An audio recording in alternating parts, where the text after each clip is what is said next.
Welcome to Crimson Legacy Historians, where the past is not just remembered, but brought back to life with depth and clarity. The year is 479 BC. On a beach near Salamis, the tide pulls at charred wood and broken shields. The sand is black with ash. The air tastes like salt and smoke and something else, something copper, something wrong. The Persian fleet is gone, burned, scattered, defeated. Greece won. That's what the poets will say. That's what they'll carve into marble and sing in symposiums for the next 2,000 years. But right now, on this beach, there's a sound coming from the hills that no epic will ever mention. Screaming. Not the battle kind. Not the kind that comes with adrenaline and glory and the promise of a quick death. This is different. High-pitched, raw. The kind that scrapes your throat until there's nothing left but breath and terror and the awful realization that no one is coming to help you. It's coming from a tent city that stretches for miles along the coast. Thousands of canvas shelters, row after row, flapping in the wind like the sails of a ghost fleet. These aren't barracks, they're holding pens, and inside them are the spoils of war. Not gold, not land, women, daughters of Athens, Corinth, Thebes, Megar. Girls who watched their fathers die in the streets, mothers who hid their children in systems and wells and storage jars, praying they'd suffocate quietly rather than be found. Women who thought the worst thing that could happen was watching their cities burn. They were wrong because they're still alive. And what Xerxes and his commanders did to them in the months that followed, what they systematically did wasn't mercy. It wasn't even simple cruelty. It was something the ancient world had a word for. Something our history books prefer to translate as enslavement, but that's not what it was. What happened to these women, documented in Persian administrative tablets, recorded in Greek testimonies traced in the bones found in mass graves near Sardis, was systematic, calculated, designed not just to punish Greece, but to erase it from the inside out. The question isn't whether you can stomach the truth. It's whether you're willing to remember what they endured while the rest of the world celebrated Greek victory. If you've ever wondered why certain chapters of history are told through the lens of men on battlefields and not the women left behind in the ruins, you're in the right place. Here on Crimson Historians, we dig into the archives the world forgot, the tablets buried under palace floors, the mass graves no one talks about, the one-line testimonies carved into stone by people who knew they'd be erased. Before we go further, if you're drawn to documented records like these stories that don't make it into Hollywood films, then subscribe to Crimson Historians. Every like, every share, every subscription helps us uncover more accounts that were deliberately left out of the narrative. Return with me to that coastline, for what happened next challenges everything your textbooks chose to tell you. The tragedy of Hellas's daughters cannot be understood without first dissecting the mechanism that destroyed them. Xerxes first wasn't just a king, he was the living embodiment of an empire that stretched from the Indus to the Aeon. An empire that didn't conquer through brute force alone, but through a system so efficient, so deeply embedded in Persian culture, that it functioned like a second government. It was called the Haram system. But that word doesn't capture what it really was. It wasn't about pleasure. It wasn't about luxury or silken cushions or the fantasies that would later corrupt our understanding. It was about control, about taking the daughters of your enemies and turning them into symbols of submission, about breeding the next generation of mixed-blood administrators who owed loyalty to Persia, not to the lands their mothers came from. When Xerxes invaded Greece in 480 BCE, he brought with him 500,000 men. Soldiers, yes, but he also brought something else. Slavers, scribes, officials whose job wasn't to fight. It was to catalog every city that fell, every island that surrendered, every village that resisted and burned. They documented it all. Who lived, who died, and most importantly, who could be taken. The girls were the priority, not because the Persians were uniquely cruel. Many ancient empires did this, but because Xerxes understood something that most conquerors didn't. You don't just defeat a people by killing their men. You defeat them by taking their daughters and ensuring the next generation grows up speaking your language, worshiping your gods, forgetting their mothers ever had another home. By the time the Persian army retreated after Salamis and Plataea, over 40,000 Greek women and children had been absorbed into the Persian administrative network. 40,000. Most were shipped east to Sardis sua Pepilolis. Some were placed in estates as domestic labor. Others, especially the young, the beautiful, the daughters of noble families, were taken into the royal harem system. Not for what you think, for integration.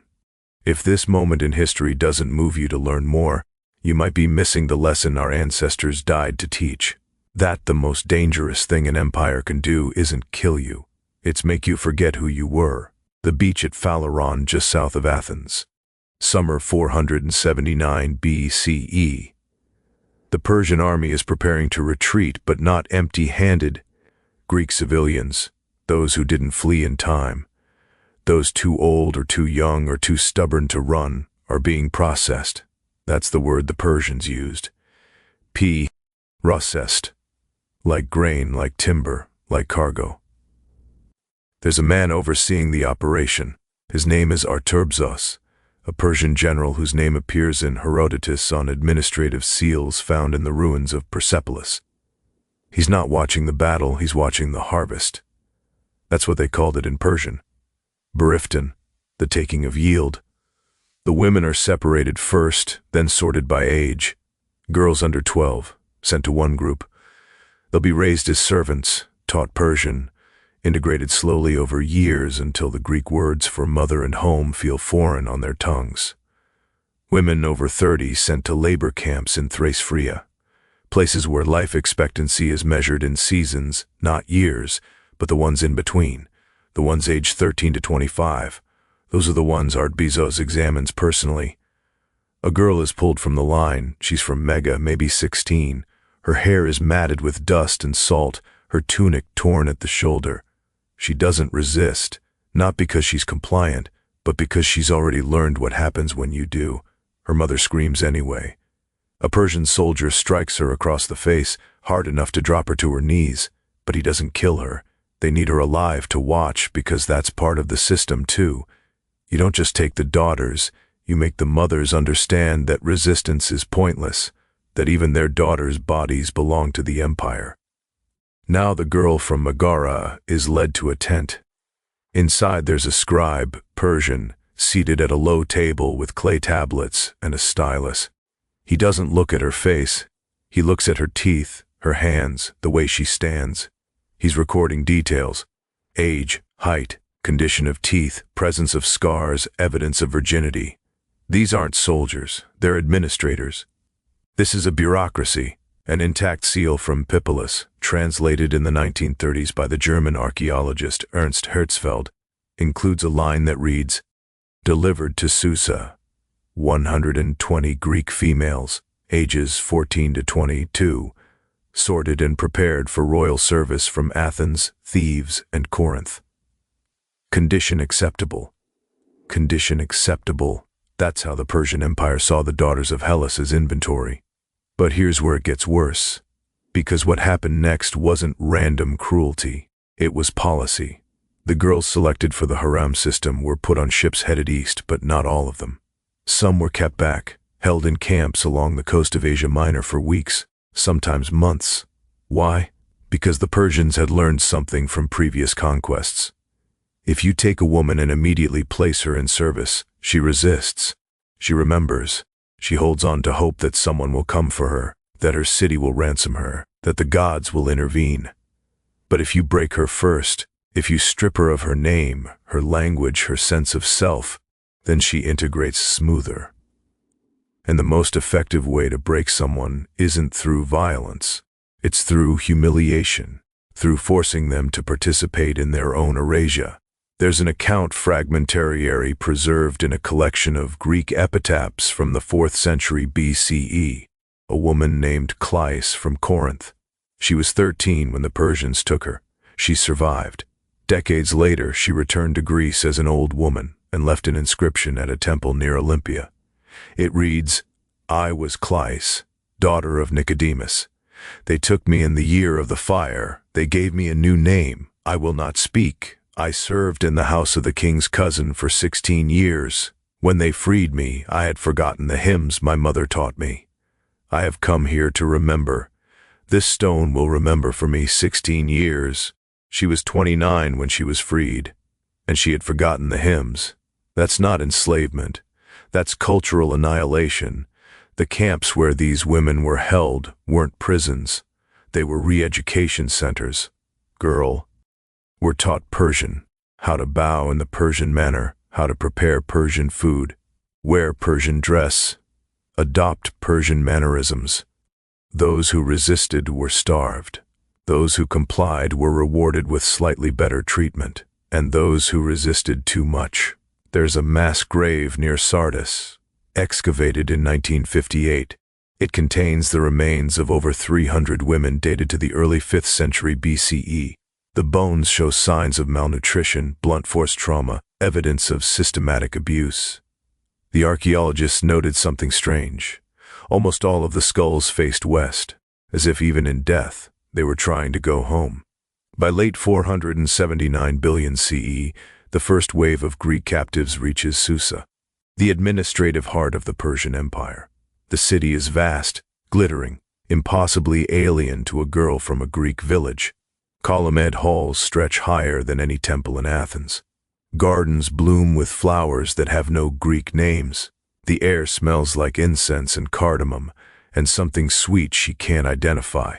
And in the center of it all is the palace complex where the royal harem resides. This is where the myth meets the horror. The word haram conjures images from Hollywood, veils, incense, luxury. But the royal harem of Persia wasn't a brothel, it was a political institution, a place where the daughters of conquered peoples were transformed into assets of the empire. Here's how it worked. According to records from the Pepilis fortification tablets, administrative documents that survived because they were baked in a fire when Alexander the Great burned the city in 330 billion CE, women entering the harem system were divided into ranks. At the bottom, domestic servants. Above them, concubines. At the top, those selected to bear children were Persian nobles. The goal wasn't pleasure, it was integration. The children born to Greek mothers and Persian fathers would be raised Persian, but with enough Greek blood to serve as intermediaries, translators, administrators in the newly conquered territories. It was genetic colonialism. But not every girl made it that far. A girl named Thalia, her name preserved in a Babylonian administrative tablet from 477 billion CE.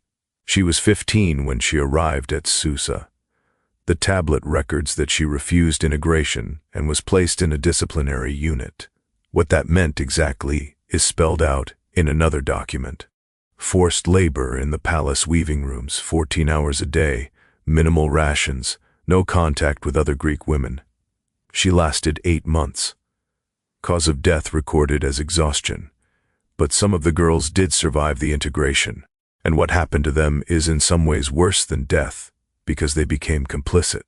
There's a letter, an actual letter preserved in the dry sands of Bactria and translated in the 1970s. It's from a woman named Roxane, a Greek name. It means bright. She's writing to her sister back in Thessaly.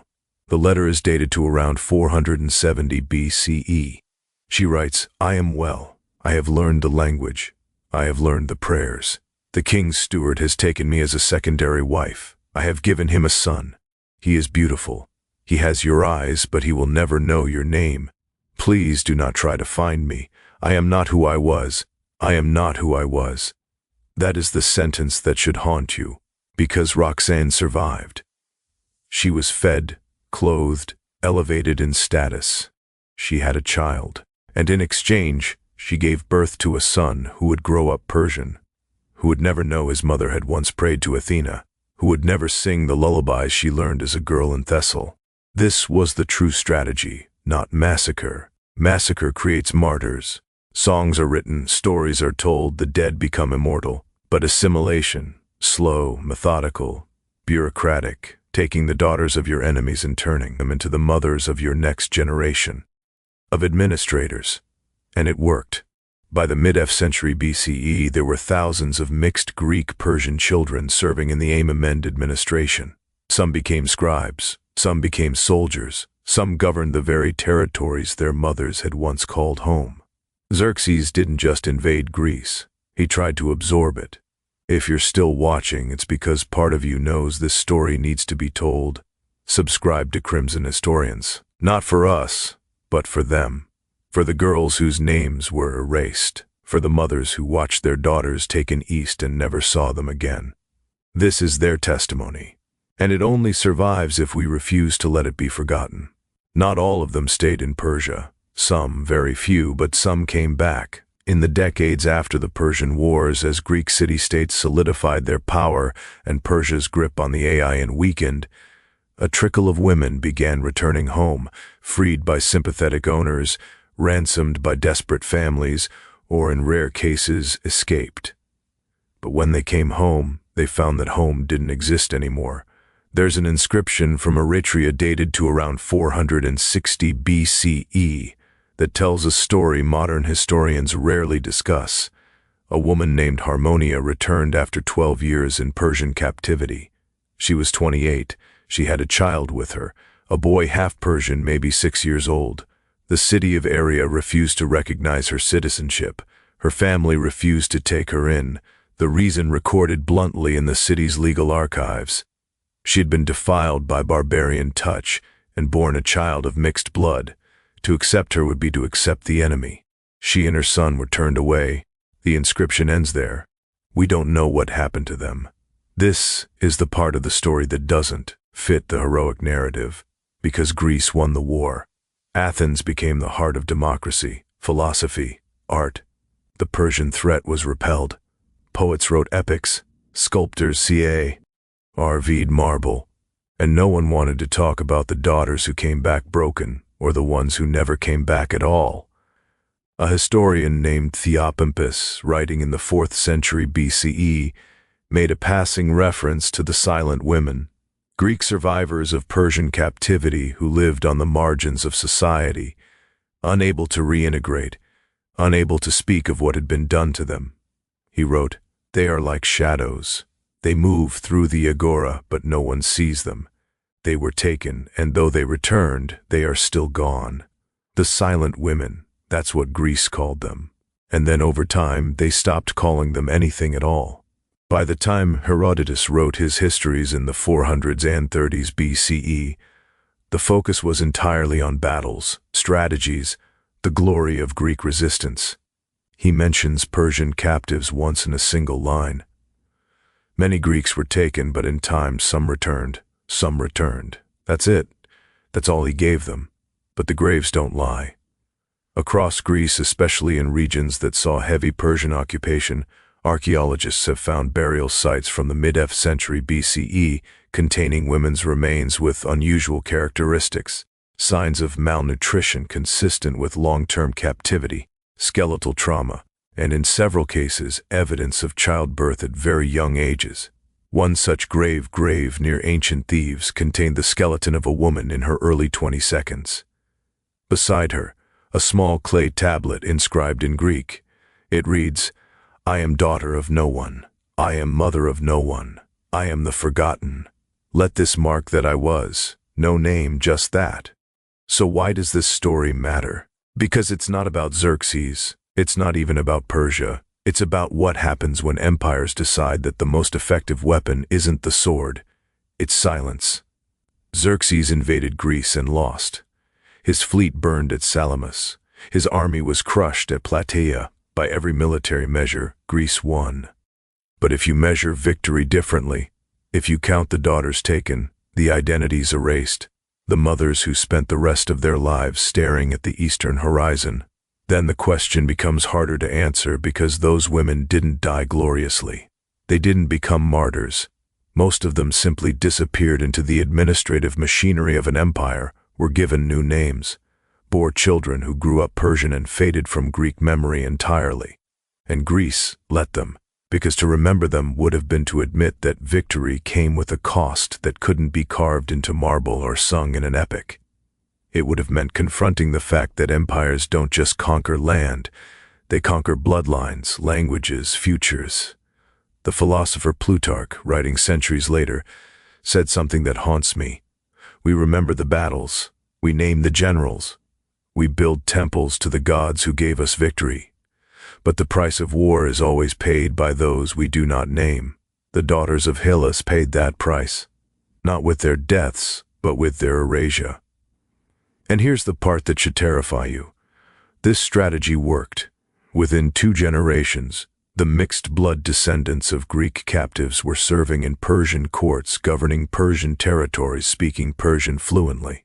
The cultural erasure Xerxes began didn't end with his death. It rippled forward for decades quietly, bureaucratically, until the line between conqueror and conquered blurred beyond recognition. That is what happens when you don't tell the stories of the women left behind. They don't just disappear from history. They disappear from existence, but not completely, because here we are 2,500 years later reading clay tablets from Pypilus, translating inscriptions from forgotten graves, finding the one-line testimonies of women who carved their pain into stone because they knew somehow they knew that silence was the final death.